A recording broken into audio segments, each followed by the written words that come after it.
भोला बाबा गंजे छाके मारी था भाई, भोला बाबा गंजे छाके मारी था भाई। सरता चलमा बोल बम कही, भोला बाबा गंजे छाके मारी था भाई। सरता चलमा बोल बम बम कही। झिपिर झापिर झरी कहा पका बने करी, झिपिर झापिर झरी कहा पका बने करी। मुक्तेश्वर धामे उभा त्रिशूल धारी। ए भोकते चलो बाबा कावर धरी, ए भोकते चलो बाबा नाके धरी। ए भोकते चलो बाबा कावर धरी, ए भोकते चलो बाबा नाके धरी।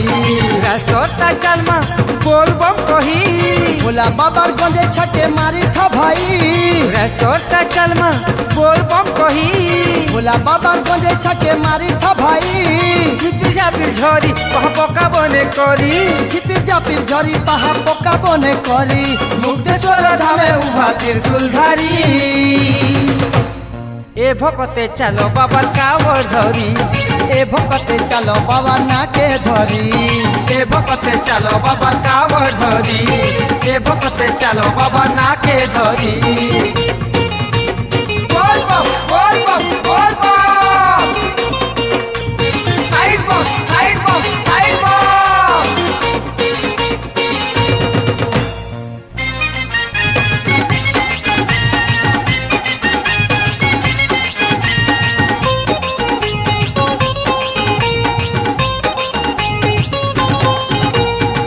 बाबा तो बढ़े दयालु हो, पूरा करसन मनर कथा।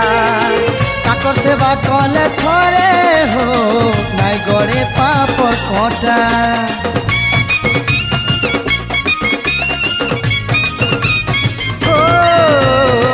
बाबा तो बढ़े दयालु हो, पूरा करसन मनर कथा। ताकर सेवा कले थरे हो, नाई गड़े पापर कटा। कलिर करालनु नेउछनु धरी, कलिर करालनु नेउछनु धरी। मुक्तेश्वर धामे थाई त्रिशूल धारी। ए भोकते चलो बाबा कावर धरी, ए भोकते चलो बाबा नाके धरी। ए भोकते चलो बाबा कावर धरी, ए भोकते चलो बाबा नाके धरी। हर हर महादेव, हर हर महादेव।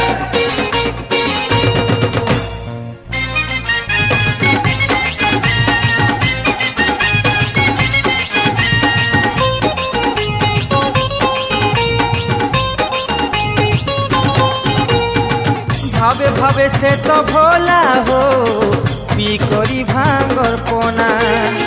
जाची करी देशन बड़ हो, काके नाई करन मना।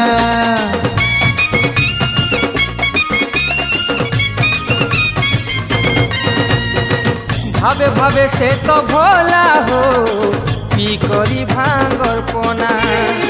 जाची करी देशन बड़ हो, काके नाई करन मना। देव पंचानन से तो त्रिलोचन, देव पंचानन से तो त्रिलोचन। मुक्तेश्वर धामे विजय बाबा त्रिपुरारी। ए भोकते चलो बाबा कावर धरी, ए भोकते चलो बाबा नाके धरी। ए भोकते चलो बाबा कावर धरी, ए भोकते चलो बाबा नाके धरी। भोला बाबा गंजे छाके मारी था भाई, भोला बाबा गंजे छाके मारी था भाई। सरता चलमा बोल बम कही, भोला बाबा गंजे छाके मारी था भाई। सरता चलमा बोल बम बम कही। झिपिर झापिर झरी पहा पका बने करी, झिपिर झापिर झरी पहा पका बने करी। मुक्तेश्वर धामे उभा त्रिशूल धारी। ए भोकते चलो बाबा कावर धरी, ए भोकते चलो बाबा नाके धरी। ए भोकते चलो बाबा कावर धरी, ए भोकते चलो बाबा नाके धरी।